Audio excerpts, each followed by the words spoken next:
Est-ce qu'on peut se lever et acclamer Jésus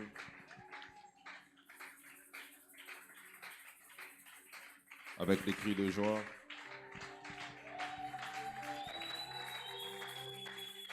Amen. Que Dieu soit béni. Je vais vous garder debout, on va ouvrir nos Bibles. 2 Rois, chapitre 2, à partir du verset 4. Si je peux avoir un peu de volume. 2 Rois, chapitre 2, à partir du verset 4. Si vous avez trouvé, dites Amen. La Bible déclare, Élie lui dit, Élisée, reste ici, je te prie, car l'Éternel m'envoie à Jéricho. Il répondit, l'Éternel est vivant et ton âme est vivante. Je ne te quitterai point. Et ils arrivèrent à Jéricho. Les fils des prophètes qui étaient à Jéricho s'approchèrent d'Élisée et lui dirent, sais-tu que l'Éternel enlève aujourd'hui ton maître au-dessus de ta tête? Et il y répondit, je le sais. Et il répondit, je le sais aussi. Taisez-vous. Élie lui dit, reste ici, je te prie, car l'Éternel m'envoie au Jourdain. Il répondit, l'Éternel est vivant et ton âme est vivante. Je ne te quitterai point. Et ils poursuivirent tous deux leur chemin. 50 hommes d'entre les fils des prophètes arrivèrent et s'arrêtèrent à distance vis-à-vis, et eux deux s'arrêtèrent au bord du Jourdain. Alors Élie prit son manteau, le roula, et en frappa les eaux qui se partagèrent çà et là. Et ils passèrent tous deux à sec. Lorsqu'ils eurent passé, Élie dit à Élisée, demande ce que tu veux que je fasse pour toi avant que je sois enlevé d'avec toi. Élisée répondit, qu'il y ait sur moi, je te prie, une double portion de ton esprit. Élie lui dit, tu demandes une chose difficile, mais si tu me vois pendant que je serai enlevé d'avec toi, cela t'arrivera. Sinon, cela n'arrivera pas. On va prendre à partir du verset 12. Élisée regardait et criait, mon père, char d'Israël et sa cavalerie. Et il ne le vit plus. Saisissant alors ses vêtements, il déchira en deux morceaux. Et il releva le manteau qu'Élie avait laissé tomber, puis il retourna et s'arrêta au bord du Jourdain. Jean chapitre 3, notre texte de base. À partir du premier verset, la Bible déclare ceci. Mais il y eut un homme d'entre les pharisiens nommé Nicodème, un des chefs juifs, qui vint, lui, auprès de Jésus de nuit et lui dit, Rabbi, nous savons que tu es un docteur venu de Dieu, car personne ne peut faire ces miracles que tu fais si Dieu n'est avec lui. Jésus lui répondit, en vérité, je te le dis, si un homme ne naît de nouveau, il ne peut voir le royaume de Dieu. Nicodème lui dit, comment un homme peut-il naître quand il est vieux? Peut-il rentrer dans le sein de sa mère et naître? Jésus répondit, en vérité, je te le dis, si un homme n'est né d'eau et d'esprit, il ne peut entrer dans le royaume de Dieu. Ce qui est né de la chair est chair, et ce qui est né de l'esprit est esprit. Ne t'étonne pas que je t'ai dit, il faut que vous naissiez de nouveau. Le vent souffle où il veut, et tu entends le bruit, mais tu ne sais d'où il vient ni où il va. Il en est ainsi de tout homme qui est né d'esprit. Et le dernier texte d'Éphésiens chapitre 1, verset 3. Éphésiens chapitre 1, verset 3, la Bible déclare, béni soit Dieu, le Père de notre Seigneur Jésus-Christ, qui nous a bénis de toutes sortes de bénédictions spirituelles dans les lieux célestes en Christ. Que Dieu bénisse sa parole, nous pouvons nous asseoir.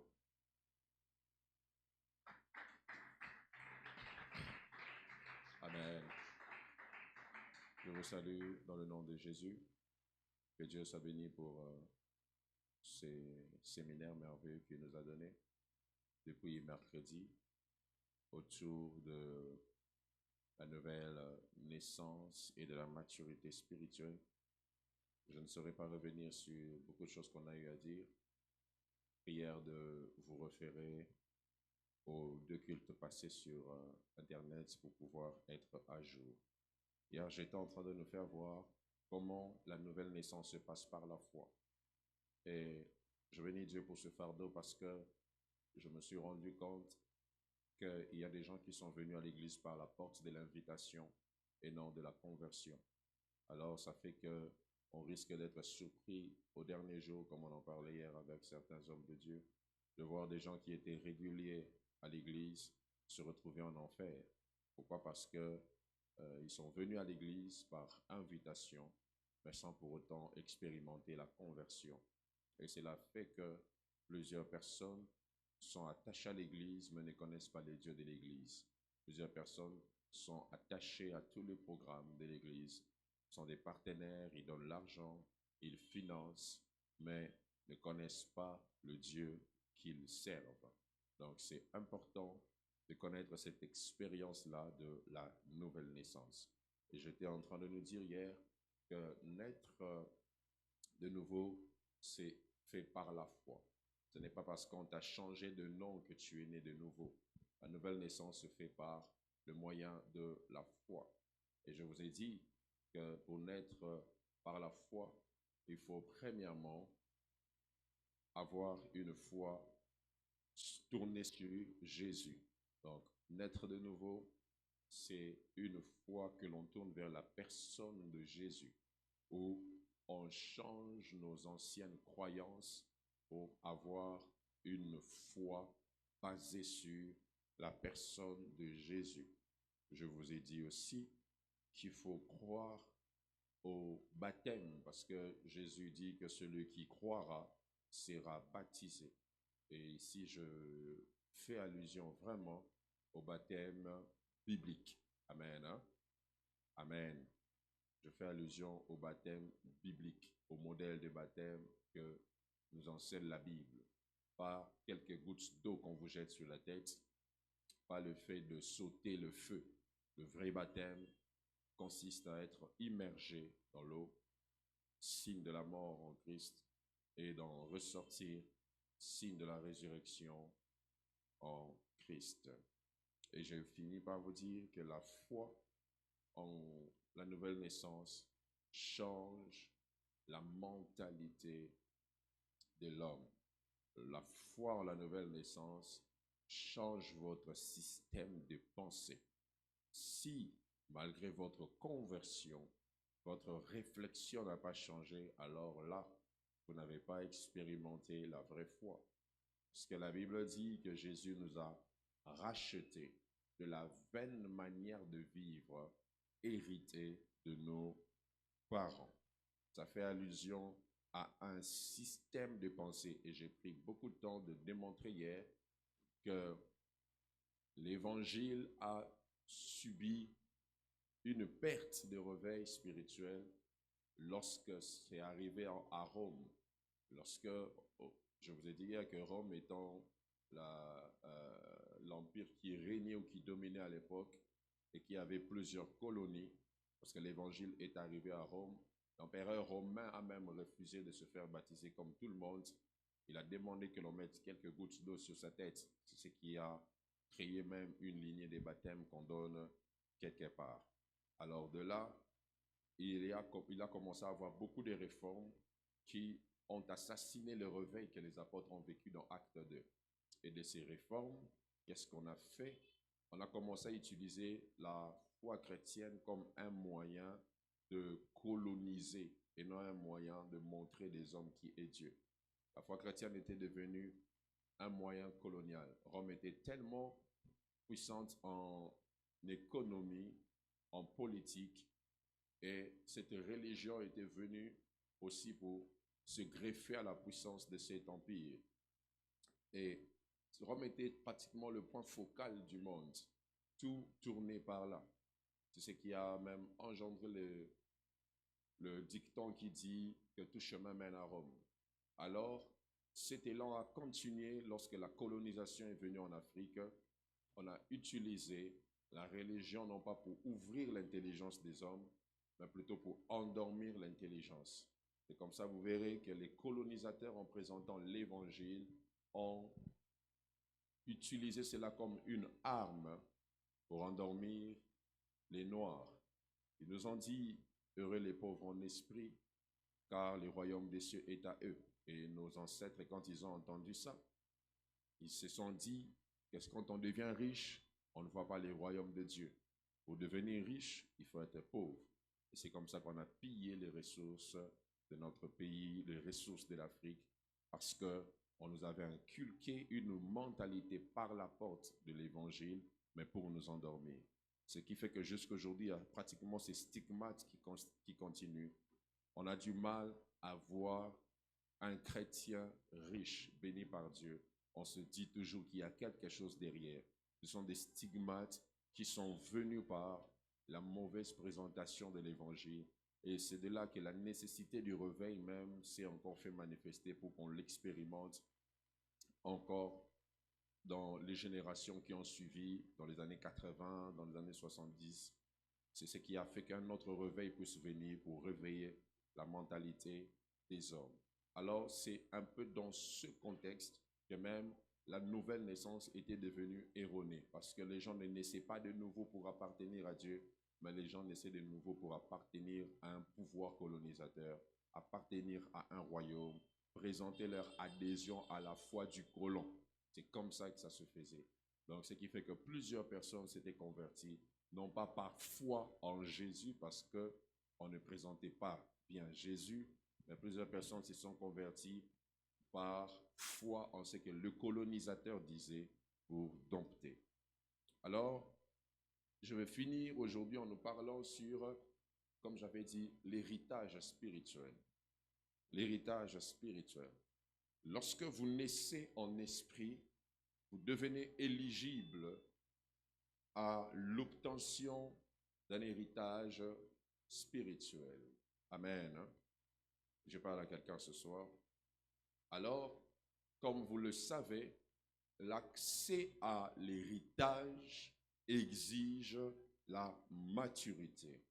Galates chapitre 4, verset 1 le dit, « Aussi longtemps que l'héritier est enfant, il ne diffère en rien d'un esclave. » Donc, lorsque vous naissez en esprit et que vous restez enfant en esprit, vous ne pouvez pas ou vous ne pourrez pas avoir accès à l'héritage. Aussi vrai que sur le plan humain, on ne peut pas donner de l'héritage à un enfant. Il en est ainsi aussi du spirituel. On ne peut pas donner un héritage spirituel à un enfant. Et c'est pour cela que j'ai commencé en insistant sur la nouvelle naissance. Vous devez naître en esprit. Et Jésus donne les caractères de ceux qui sont nés en esprit. Il les compare au vent. Il dit, le vent souffle où il veut.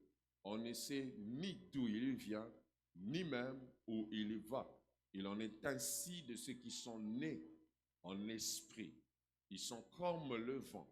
Donc, naître en esprit, c'est commencer à exister dans un autre environnement que l'environnement physique. Vous ne pouvez pas chasser les démons si vous n'existez pas dans le monde où opèrent les démons. Je parle à quelqu'un. Oh, je parle à quelqu'un ce soir. Vous ne pouvez pas opérer dans le surnaturel si vous n'existez pas dans le monde de l'esprit. Et Éphésiens chapitre 1 que nous avons lu nous dit que béni soit Dieu, le Père de notre Seigneur Jésus-Christ, qui nous a bénis de toutes sortes de bénédictions spirituelles dans les lieux célestes en Christ. Les bénédictions, mes frères et sœurs, sont d'abord spirituelles. Les bénédictions ne sont pas d'abord physiques ou matérielles. Quand vous voyez quelqu'un vivre la bénédiction matérielle, c'est qu'il a la capacité de puiser dans le spirituel pour le manifester dans le matériel. Et la Bible dit qu'en Christ, nous sommes bénis de toutes sortes de bénédictions spirituelles. Voici l'un des grands défis que nous avons. J'en parlerai dans la deuxième partie de l'année, quand je parlerai sur le royaume. La Bible est claire en disant que nous sommes bénis de toutes sortes de bénédictions. Telles que nous sommes assis là, nous avons tous en Christ toutes sortes de bénédictions. Quelqu'un dit avec moi toutes sortes de bénédictions. Dis-le bien, toutes sortes de bénédictions. Donc, tel que nous sommes assis là, nous avons accès à toutes sortes de bénédictions en Christ. Mais, qu'est-ce qui fait que malgré que tous, nous avons toutes sortes de bénédictions en Christ, dans le spirituel, il n'y a que certains qui vivent ces bénédictions dans le matériel. Parce qu'il existe une bataille au niveau de la transaction, au niveau de l'échange entre le spirituel et le matériel. Ce qui fait que tous nous sommes bénis financièrement dans le spirituel, mais certains ne vivent pas cette bénédiction dans le matériel parce que pour puiser les choses spirituelles, il faut connaître les principes qui régissent le spirituel pour emmener dans le matériel ces choses. Donc, sachez que vous avez toutes sortes de bénédictions, mais pourquoi vous ne vivez pas toutes ces bénédictions? Parce qu'il y a des principes qui permettent de puiser ces bénédictions dans l'invisible et les emmener dans le visible. Et je vous précise que ces principes ne sont pas chrétiens, ces principes sont divins.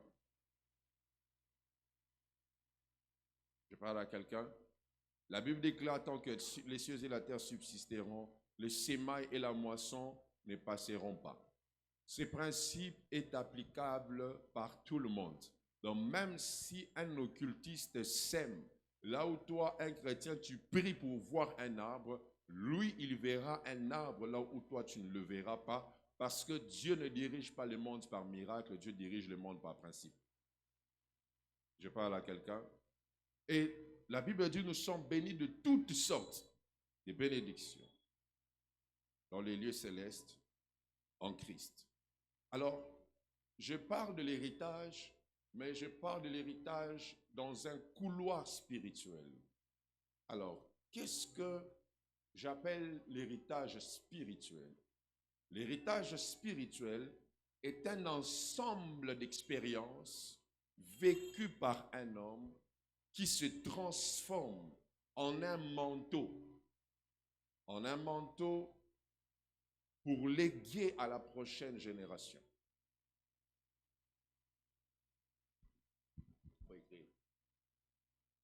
L'héritage spirituel est un ensemble des expériences vécues par un homme qui se transforme en un manteau pour léguer à la prochaine génération. Je reprends pour la dernière fois. L'héritage spirituel est un ensemble d'expériences vécues par un homme qui se transforme en un manteau pour léguer à la prochaine génération. Donc déjà, vous comprendrez que lorsqu'on utilise l'expression manteau, le manteau ne se lègue pas par n'importe qui. C'est une personne qui atteint l'âge de vieillard spirituellement, qui, étant dans un temps où il quitte la terre, qui peut transmettre un manteau. Un manteau, on le transmet lorsque il est construit. Et le manteau se construit par l'ensemble des choses qu'un homme a vécues sur terre, qu'il donne quand il se met à quitter la terre. Ainsi, vous devez savoir, mes frères et sœurs, que l'héritage spirituel fait que la fin des uns puisse être le commencement des autres. L'héritage spirituel fait que là où certains finissent, que d'autres puissent commencer. Élie, son dernier miracle était de rouler le manteau et de frapper le Jourdain pour traverser. Élisée, son premier miracle était aussi de prendre le manteau et de le lancer sur le Jourdain.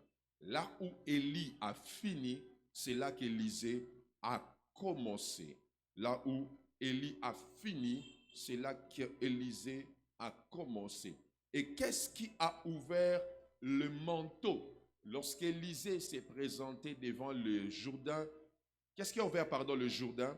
Lorsque Élisée s'est présenté au devant du Jourdain, c'est le manteau. Le manteau de qui? Le manteau d'Élie.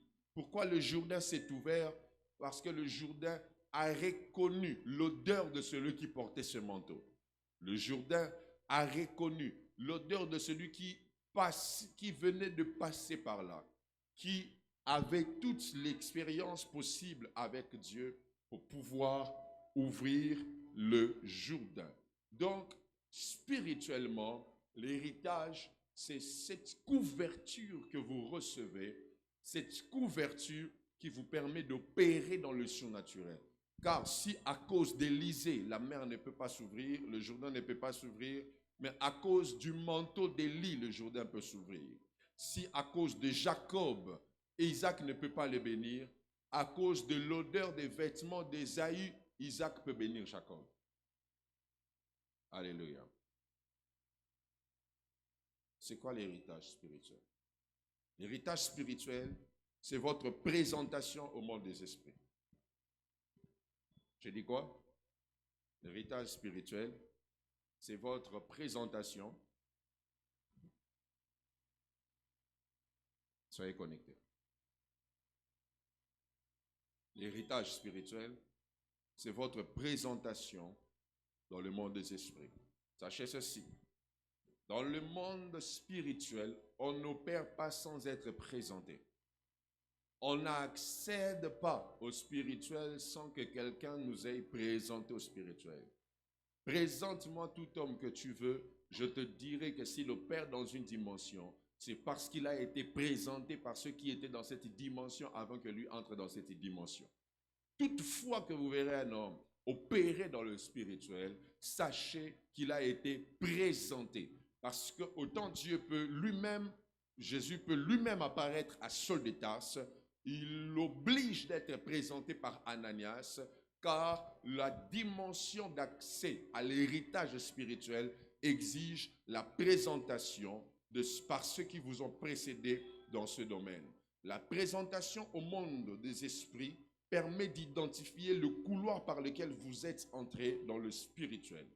La présentation au monde des esprits permet de savoir par quelle voie il est entré ici. Un jour, le fils d'Eskeva se sont présentés devant un homme qui avait les démons. Ils ont essayé de chasser les démons. Les démons leur ont dit, nous connaissons Jésus, nous connaissons Paul, mais vous, qui êtes-vous? Ça veut dire, Paul a été présenté par Jésus dans le spirituel. Vous n'avez pas été présenté par Paul. Vous ne pouvez pas manifester l'héritage spirituel si personne ne vous a présenté. Voilà pourquoi même Jésus a été présenté au Jourdain par Jean-Baptiste et la voix se fit entendre après que Jean-Baptiste l'ait présenté. On ne fonctionne pas dans le spirituel si on n'a pas été présenté. Change de son. Si on n'a pas été présenté. La présentation vous donne le droit d'être reconnu par le monde des esprits. Voilà pourquoi lorsque Élie traversait le Jourdain avec Élisée, il avait autrement présenté Élisée aux esprits des eaux. Élie avait présenté Élisée aux esprits des eaux pour faire savoir que chaque fois que cet homme reviendra par ici, vous devez vous le reconnaître et vous devez le laisser passer, parce que si Élie avait vaincu ces esprits et qu'il présente son fils aux esprits qu'il avait vaincus, alors ces esprits seront soumis à son fils parce que lui, le Père, avait vaincu. Donc, dans le spirituel, vous ne pouvez pas être jugé digne de produire des exploits si vous n'avez pas été présenté. Quelqu'un dit avec moi la présentation. La présentation dans le spirituel vous permet de fonctionner. C'est comme ça, Nicodème avait beaucoup de théories, mais il n'existait pas dans le monde des esprits. Il fallait que Jésus le prenne et que Jésus le présente. Que Jésus le présente. Pour ceux qui ont déjà été consacrés, ils vous diront que le jour à la veille de la consécration, tu auras l'impression cette nuit-là de sentir comme si on a ouvert le monde des esprits et qu'on est en train de te faire entrer quelque part. C'est un phénomène bizarre que je ne peux pas vous expliquer, mais ça se passe comme ça. Tu sentiras vraiment que malgré tout ce que tu as eu à faire avant dans le ministère, ce jour-là, c'est comme si on ouvre quelque chose dans le ciel et on fait descendre quelque chose sur toi pour te présenter dans le monde des esprits. Ton poids est déterminé par le poids de celui qui t'a présenté dans le spirituel. Donc, lorsque tu es né de nouveau, il faut que tu sois présenté dans le monde des esprits. Donc, ton autorité face aux démons sera liée à la capacité qu'a eu celui qui t'a présenté. Deuxièmement, l'héritage spirituel, c'est aussi les exploits accomplis par ton prédécesseur. Vous verrez dans la Bible la répétition de cette question, de qui est-il fils? Lorsque David vient et qu'il dit qu'il peut battre Goliath, on ne s'intéresse pas d'abord à ce que David a eu à faire dans son CV, mais on demande de qui il est fils, car lorsqu'on sait d'où tu viens, on peut savoir ce que tu peux faire. On veut savoir de qui tu as été tiré pour qu'on sache si tu es digne de produire les exploits que tu dis que tu peux produire. Voilà pourquoi, mes frères et sœurs, bien que les fils font plus que les pères, les œuvres du Père donnent une dignité aux fils. Je reprends. Bien que Jésus dit aux disciples, vous ferez plus que ce que je fais, ce sont les œuvres de Jésus qui crédibilisent les disciples pour qu'ils soient capables de faire ce qu'ils peuvent faire. C'est ainsi, vous devez savoir que lorsqu'on parle de l'héritage spirituel, c'est aussi vos origines, d'où vous avez été tirés. Quand vous voyez des gens prier en disant le Dieu de, ce n'est pas par fantaisie, c'est par alliance, parce que dans le spirituel, on existe toujours par une porte. Et les portes ne sont pas que des portes, les portes sont aussi des hommes. Les portes sont aussi des hommes que Dieu a déjà fait entrer quelque part. Et quand tu veux manifester une dimension d'autorité, même face aux démons, tu dois savoir que Dieu te donnera la possibilité d'exister en esprit en étant tiré de quelqu'un qui a en lui tout ce qu'il faut pour que tu aies une dignité devant les démons. Enfin, l'héritage spirituel, c'est aussi les défis de l'âme. Je vais un peu insister ici. L'héritage spirituel, c'est aussi les défis de l'âme. Écoutez ceci. L'homme, suivez-moi bien, l'homme a trois parties. L'esprit, l'âme et quoi? On dit d'ailleurs que l'homme est esprit. Il a une âme et il habite un corps. Donc, le 2/3 de l'homme est spirituel. L'âme et l'esprit. L'héritage spirituel, ce n'est pas que le côté spirituel ou esprit. Mais l'héritage spirituel, c'est aussi le côté âme. Voilà pourquoi tout est accompli concerne le spirituel. Quand Jésus dit tout est accompli, ça concerne la totalité de ce qu'il a fait en esprit. C'est pour ton esprit. Donc, quand tu reçois Jésus comme Seigneur et Sauveur, tout est accompli pour ton esprit. Tu es régénéré automatiquement. C'est comme ça qu'on dit que l'esprit est sauvé, l'âme est en train d'être sauvée. Ça veut dire tout est accompli sauf ton esprit. Mais les défis de l'âme continuent à être vaincus régulièrement. C'est pour ça que l'apôtre Paul dit jusqu'à présent, vous n'avez pas encore lutté avec le péché jusqu'au niveau du sang. Oui, on dit que l'âme, c'est le sang. Donc le sang est la représentation de l'âme. Donc quand on parle de l'héritage spirituel, c'est aussi ce que tu as reçu du sang d'où tu as été tiré. Voilà pourquoi j'aimerais vous dire, si vous êtes le premier à avoir commencé à prier dans votre famille, vous devez savoir que vous vivrez plus des batailles de l'âme que quelqu'un qui est sorti d'une famille où 2-3 générations avant lui, les gens priaient déjà. Même si vous êtes tous combattus, mais le fait que l'autre est précédé par des gens qui ont déjà mené des batailles de l'âme, lui, il n'aura pas affronté ces batailles à la même dimension que toi. Donc, si tu es le premier, ou soit ta génération est la première dans votre famille à faire entrer Dieu, alors tu dois savoir que tu mèneras des grandes batailles pour lesquelles peut-être tu n'auras jamais de repos, pour qu'après toi, que les gens aient le repos. Un jour, on raconte l'histoire d'un homme qui travaillait quelque part et son chef le persécutait comme pas possible. Il est allé voir son pasteur, il a dit: pasteur, prie pour moi, cet homme me persécute. Le pasteur est allé même à la montagne, il priait, il dit: Seigneur, regarde, ce monsieur est en train de combattre mon fils, qu'on l'enlève du travail. Dieu lui dit: arrête de prier, descends de la montagne. Et Dieu lui dit, il demande à Dieu: mais pourquoi? Dieu lui dit: tu vois, sa grand-mère priait beaucoup. Et tel qu'il est là, malgré son mauvais cœur, il est protégé par les prières de sa grand-mère. Donc, comme j'avais promis à sa grand-mère que j'établirais sa descendance très élevée, à une dimension très élevée, je ne peux pas annuler cette parole à cause de lui. Donc, ce que tu as à faire, c'est de prier seulement pour que ses dispositions changent en faveur de ton fils, mais je ne peux pas le renverser à cause des alliances qui l'ont précédé. Voilà pourquoi nous autres, nous avons quand même l'avantage, malgré toutes les batailles. On a l'avantage parce que derrière nous déjà, il y a des gens qui avaient commencé à mener des grandes batailles pour vaincre l'héritage lié à l'âme. Parce que l'âme est dans le sang et le sang porte des informations. Donc, en vous tel que vous êtes là, vous avez le sang de quelque part. Et sachez ceci: quand l'homme meurt, c'est son corps qui meurt, son esprit part et le sang se transmet aux générations qui viennent après. Donc, ce qui fait que nous naissons dans le péché parce que le sang d'Adam est le sang sur lequel toute la descendance humaine a été tirée.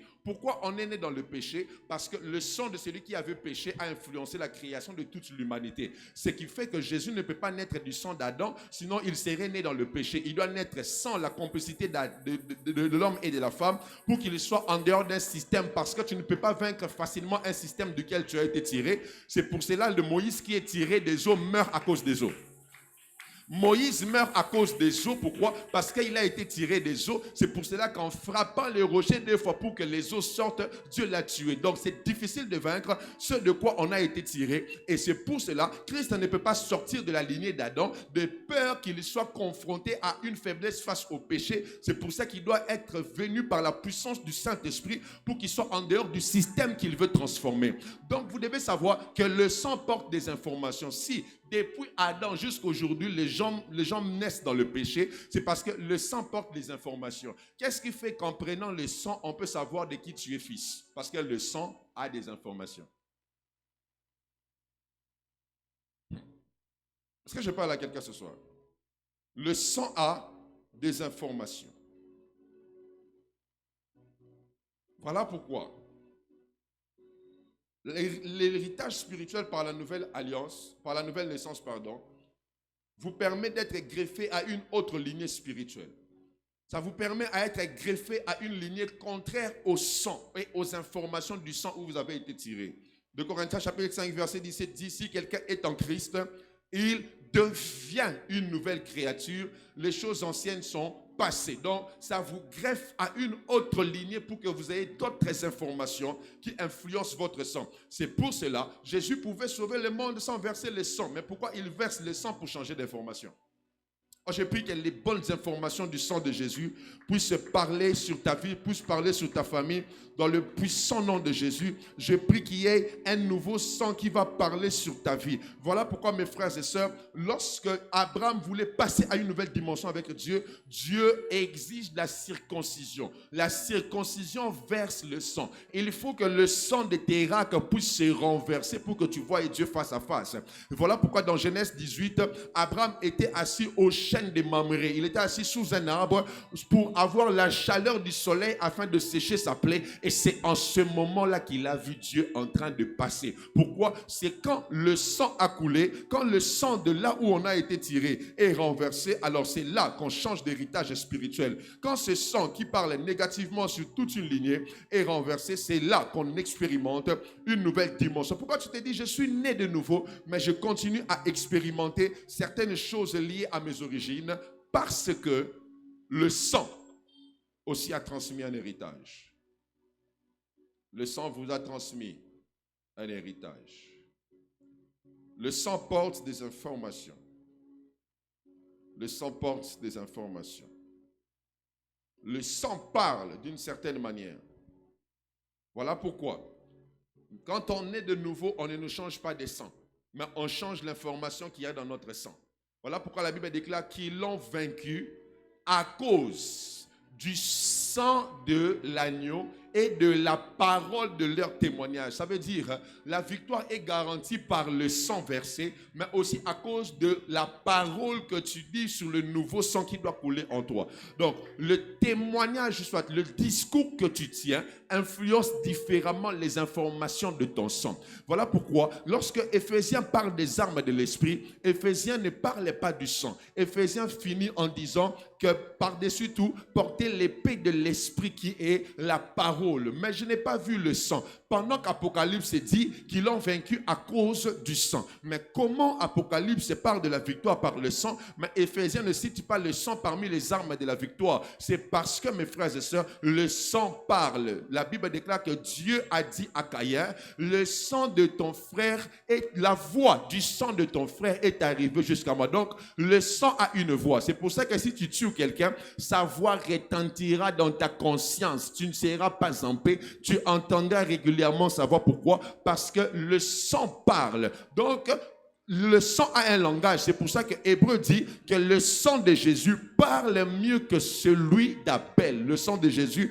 parle mieux que celui d'Abel. Donc, quand l'apôtre parle de l'épée de l'esprit qui est la parole, il est en train de parler de ce que le sang parle en parlant sur nous. Voilà pourquoi vaincre à cause du sang, c'est vaincre à cause de ce que le sang dit sur nous. Vaincre à cause du sang, c'est vaincre à cause du nouvel héritage spirituel que le sang de Jésus a relâché sur nous. Et j'aimerais dire à quelqu'un que lorsque tu comprends l'héritage spirituel, alors tu comprends que ton sang n'est pas que le sang de ta tribu, ton sang n'est pas que le sang de tes grands-parents, mais ton sang est le même sang, mais qui porte des nouvelles informations, car celui qui a versé le sang à la croix a parlé pour que des nouvelles choses puissent se faire. Et je prie qu'à la fin de ce séminaire, qu'il y ait une puissance dans le langage du sang qui parlera sur les familles. Là où on avait décrété la pauvreté dans la famille, je prie que le sang emmène une nouvelle histoire. Mes frères et sœurs, les batailles du sang sont les batailles que l'on mène durant toute la vie. Et je prie au nom de Jésus, puisque Jésus a versé son sang, que son sang puisse crier mieux que celui d'Abel, que son sang puisse crier mieux que celui de ton grand-père, que son sang puisse couler mieux que celui de ton père, que son sang puisse parler mieux que le sang de là où tu as été tiré. Si dans votre lignée, les gens n'arrivent pas jusqu'à certaines dimensions, c'est une information dans le sang. Mais je crois que la puissance de l'œuvre de la croix, qui a permis qu'un sang soit renversé, permet à ce qu'il y ait un nouveau discours qui se prononce sur ta vie au nom de Jésus. Je télécharge de nouvelles informations sur ton sang. Que ton sang écoute ma voix. Et qu'à partir de ce matin, que ton sang crie, à partir de ce soir, que ton sang crie la richesse. À partir de ce soir, que ton sang crie la prospérité. À partir de ce soir, que ton sang crie l'ascension. À partir de ce soir, que ton sang crie la stabilité. Partout où l'instabilité ronge ta famille, je prie ce soir dans le puissant nom de Jésus, que le sang de Jésus puisse parler, qu'il parle, qu'il parle, qu'il parle. Je dis que le sang puisse parler, que le sang dise quelque chose de nouveau. Je dis que le sang de Jésus dise quelque chose de nouveau. Là où on avait déclaré la précarité, j'annonce ce soir que le sang dise quelque chose de nouveau. Là où on avait dit que tout le monde mourrait de la même maladie, je prie que le sang dise quelque chose de nouveau. Tu ne m'as pas donné le meilleur de tes amens. Je dis que le sang de Jésus parle favorablement. Parle favorablement. Mes frères et sœurs, hier j'étais dans un deuil. Le deuil d'un homme de Dieu, un homme puissant qui a perdu son grand frère. Et la chose qui m'a choqué, son père était mort à 49 ans et son grand frère est aussi mort à 49 ans. Son père était mort un 29 mai et son grand frère est aussi mort un 29 mai. Cela n'est pas normal. C'est un langage du sang qui parle. Et j'aimerais te dire, si tu prends à la légère ces choses, tu seras étonné de voir la répétition de l'histoire. Tu seras étonné de voir la répétition des événements négatifs. Mais je prie ce soir au nom puissant de Jésus que tu luttes avec le péché jusqu'au niveau du sang. L'apôtre Paul dit, jusque-là, vous n'avez pas encore lutté avec le péché jusqu'au niveau du sang. Ça veut dire, le péché peut rapidement quitter le niveau de l'esprit à cause de l'œuvre de la croix, mais le péché peut s'entêter au niveau du sang à cause de la transmission du sang.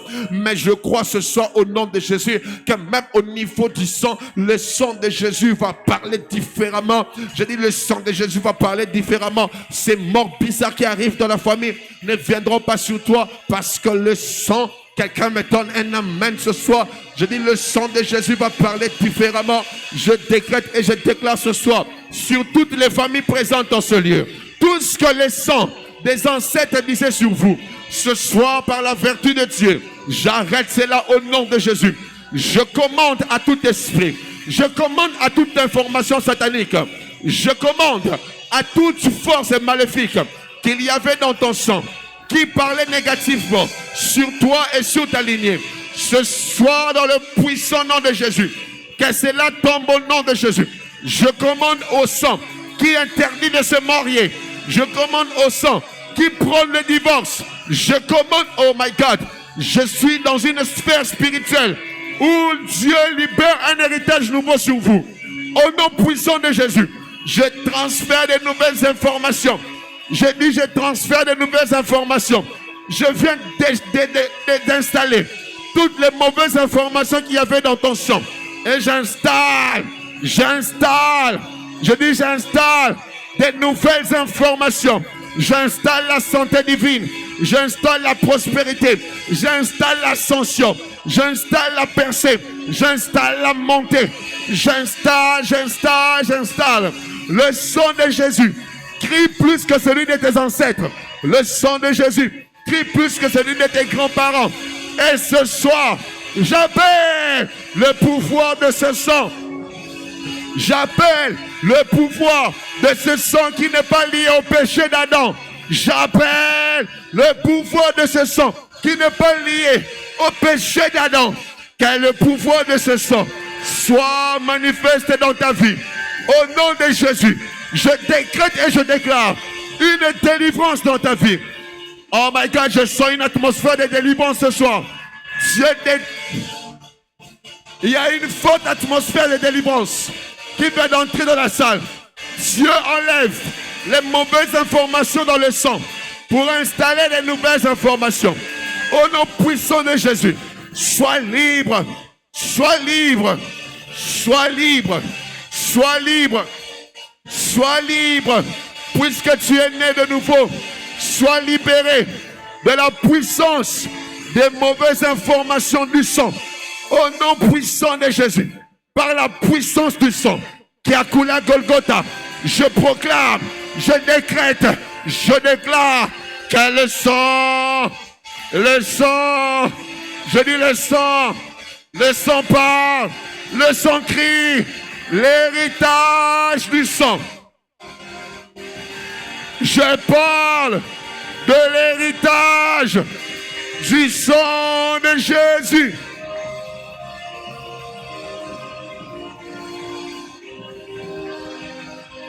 Il y a une confrontation qui se fait en ce moment entre les informations du sang que tu portes et les informations du sang de Jésus qui dit que nous sommes bénis de toutes sortes de bénédictions spirituelles dans les lieux célestes.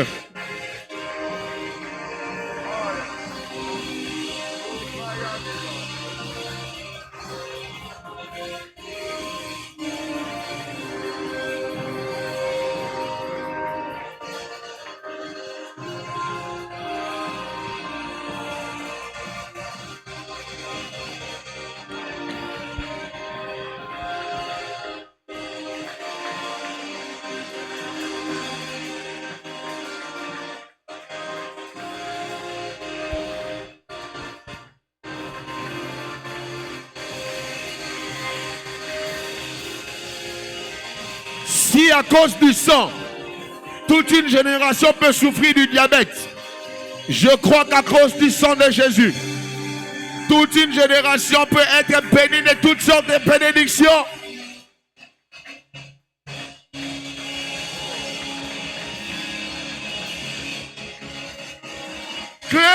Ayapa Yeshita. Classe mi fire. Plosifeli. Classe mitosh. Play de classe avec. Plopaya. Sale. Soupe. Suminta. Kelifa. Sakalia. Leprakapakakaya. Kimpolime kitaka. Kalikompele. Somprija. Kalikola. Prakatakayate. L'éclato. Samite. Samamamamamama. Payanta. Payanta kaya. Kantakaya. Kentumpia. Lantantantaya. Lantantantaya. Lantantantaya. Eh. Shaya. Lakla. Supeyande. Le Kimpolas. Praka. Ayapa. L'église. Claudie Messia. Chimpré. Là où tu es, lève-toi s'il te plaît. En battant tes mains. Télécharge de nouvelles informations sur ton sang. Lève-toi là où tu es. Commence à prier en battant tes mains.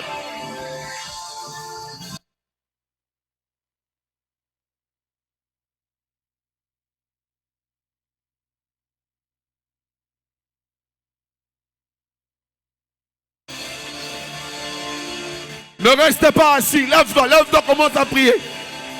Lève-toi, commence à prier. En battant tes mains. En battant tes mains. Tu télécharges de nouvelles informations sur le sang. Ayapa. Ketamanindos.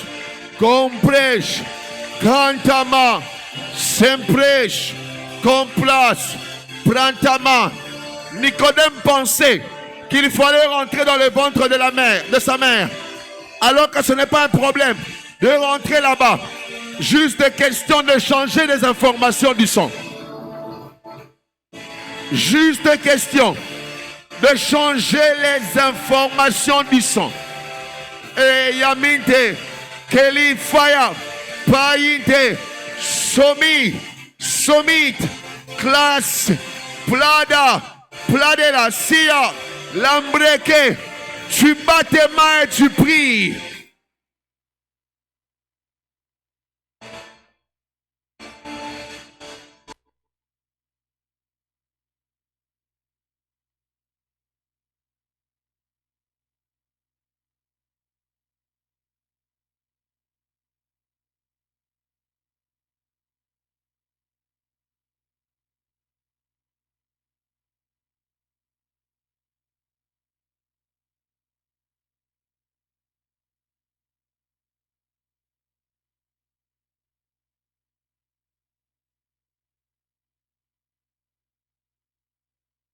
Ne baisse pas l'intensité.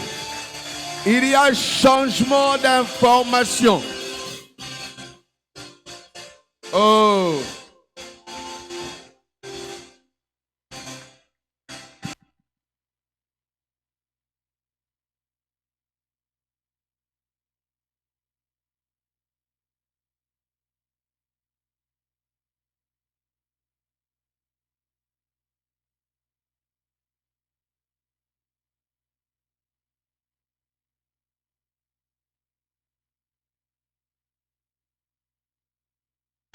Pendant 3 minutes encore, vibre. Prie.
nakoma lokola Elia liboso ya baprofeta bale.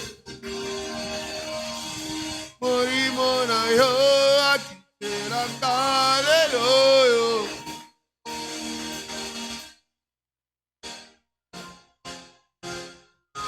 Na kati ya libota na ngai tambola na ngai lokola otambolaki na bantoma. Namona yo na kati ya libota na ngai. Prie s'il te plaît. Nasengi namona yo. Prie.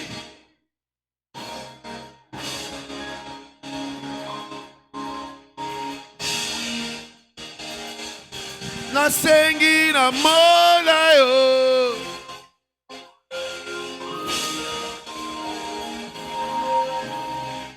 Je veux que tu pries sérieusement, s'il te plaît. Je sens quelque chose dans l'atmosphère qui se télécharge. Quelque chose se télécharge sur les familles. Quelque chose se télécharge sur... Oh my God. Tes descendants seront heureux de t'avoir eu comme ancêtre.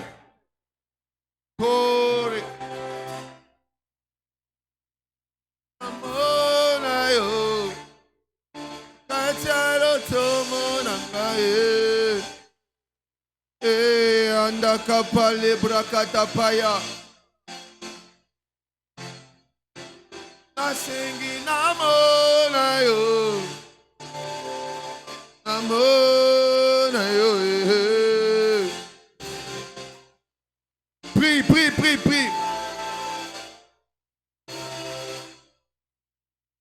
Nasengi namona yo. Nakata libota na ngai. Lanta paye kompele de ges. Rapa kimpra kimbre ke paine. Sali pri machade. Prakatarite payaba. Des familles où même quand on monte, on finit par descendre. À cause des informations du sang.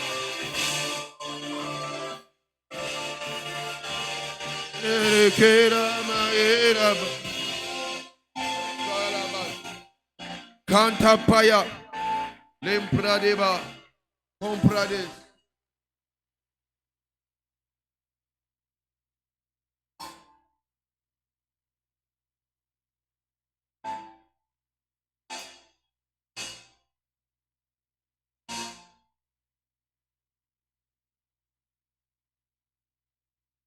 Lève tes mains.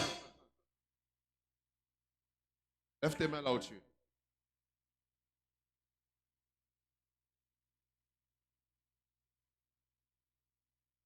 Puisque le sang parle, et puisque le sang de Jésus parle sur ton sang, je télécharge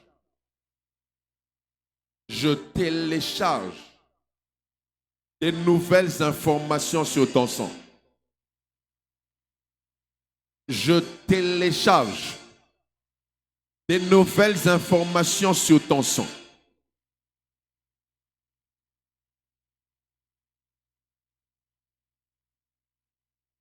Je dis, je télécharge des nouvelles informations sur ton sang.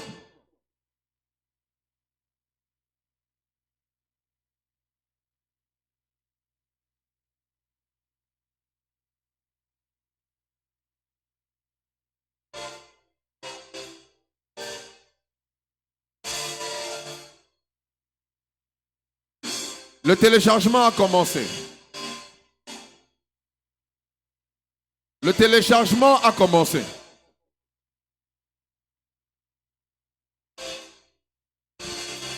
Il y a des gens qui étaient liés à des systèmes de famille. L'impudicité des familles. Tu ne perçais pas à cause du sang. Mais il y a un téléchargement qui est en train de se faire. Je peux le sentir dans mon esprit. les bénédictions spirituelles se téléchargent dans ton sang. La santé divine se télécharge dans ton sang.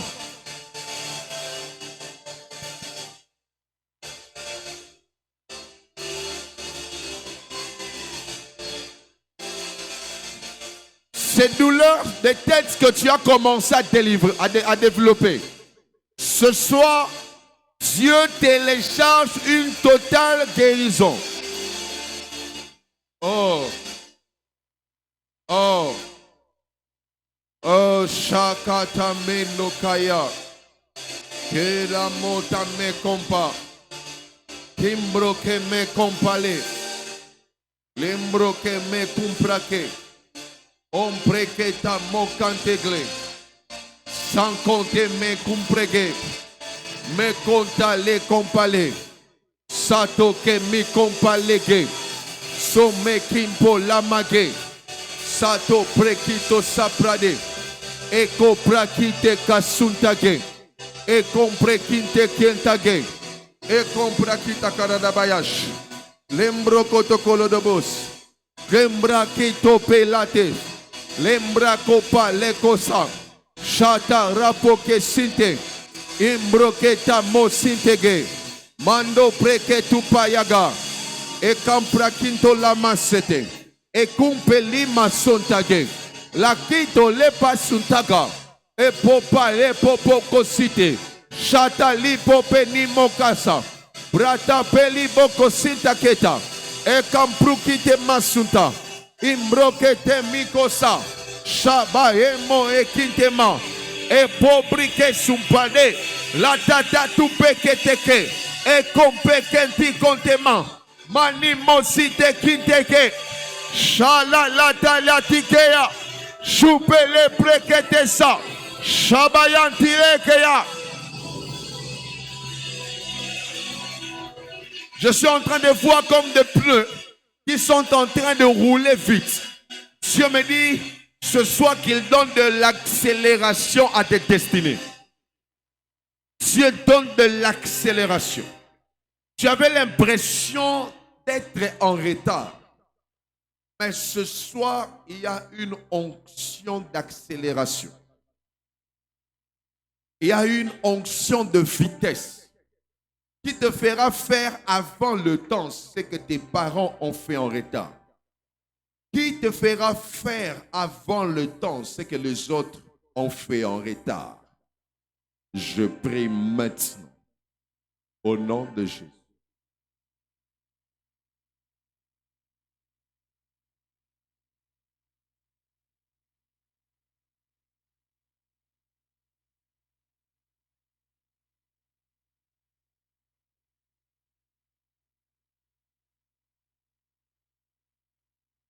Cette onction d'accélération est descendue pour précisément 7 personnes.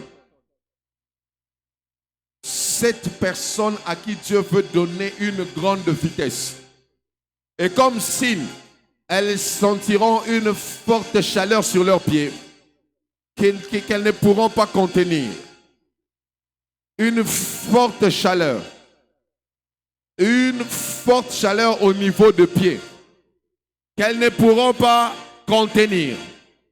Et ça va leur donner de l'accélération. Dieu libère même les empreintes des pieds de personnes qui étaient enchaînées. Et une onction de vitesse, d'accélération vient sur vous. Elle vous permettra de faire tout ce que les autres ont fait tard. Où est la première personne? Sur qui vient cette onction? La première personne. La première personne. La première personne. Reçois-la. Reçois-la. Reçois-la. Reçois-la. Reçois-la. Au nom de Jésus. Reçois-la. Oh my God. Une onction de vitesse. Elle est en train de descendre fortement. Sur la première personne. Oh my God. Elle vient sur la deuxième. Elle vient sur la deuxième. By power by Holy Ghost. Manta rapaka sute. Cette onction est en train de venir sur la deuxième personne. Oh yes. Garde tes mains levées s'il te plaît. Saint-Esprit, que cette onction vienne sur la deuxième personne. Au nom de Jésus. Tu vas avoir une accélération surnaturelle. Elle vient sur toi. In Jesus' name. Oh, baya de kapaya. Cobra kataka sunte. Enda ramu kantu zembrekita. Alimbro kel de fitas. Marabas. Erapaka sunte. Mambra contime sunta. Rande compra kentabres. Elle est sur la deuxième, sur la deuxième, sur la deuxième, sur la deuxième. Elle est sur la deuxième, elle est sur la deuxième, elle est sur la deuxième personne. Elle va sur la troisième, elle prend la deuxième, elle prend la troisième, elle prend la deuxième, elle prend la troisième. Une puissante onction d'accélération, elle vient de tomber sur toi maintenant. Sur la troisième personne, reçois cela au nom de Jésus, reçois cela. Oh my God, c'est une onction forte qui fera qu'après ce culte, tu iras de gloire en gloire. Une vitesse particulière va t'accompagner. Reçois-la maintenant au nom de Jésus. Là où les autres sont mortaux, Dieu te donne la grâce de la vitesse pour que tu vives longtemps. Pour que tu vives longtemps. Reçois-la, reçois-la, reçois-la, reçois-la, reçois-la, reçois, reçois, reçois. Soyez derrière cette sœur-là. Rakatapaye. Soyez derrière la sœur là-bas. La sœur là-bas. Prakata Mandekia. Elle vient sur la quatrième. Sur la quatrième. Sur la quatrième. Sur la quatrième. Chaque pria. Équipe angélique établie. L'Ophia Stakla. Stopri et Machaya. Sekentomis. Faka Rakata. Sikela. Oh my God. Leki Sopra.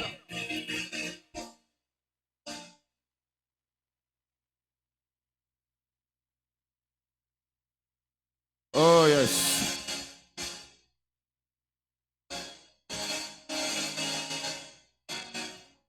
Oh yes.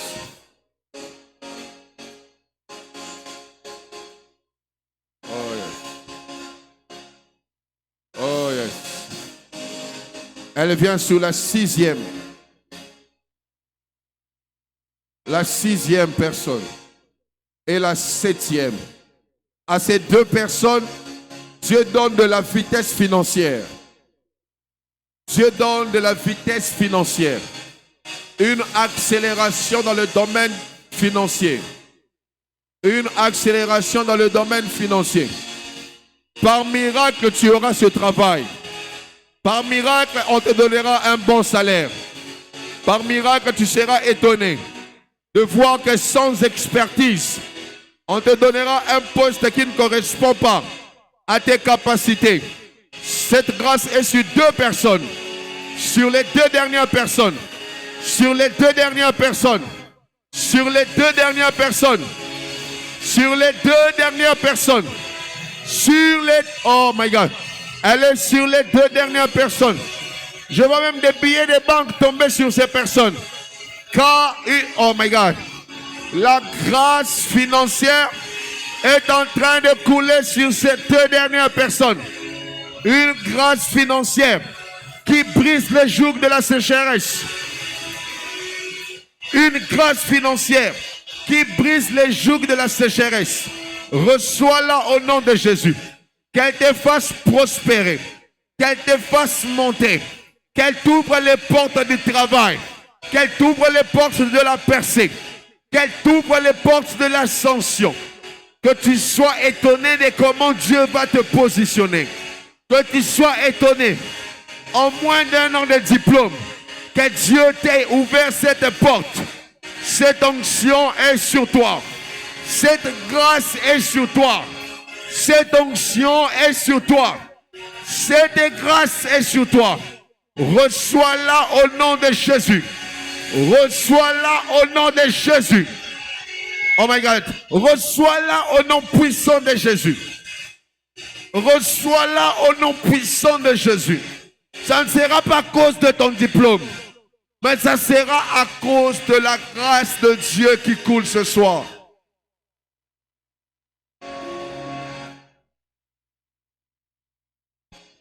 Au nom de Jésus. Au nom de Jésus.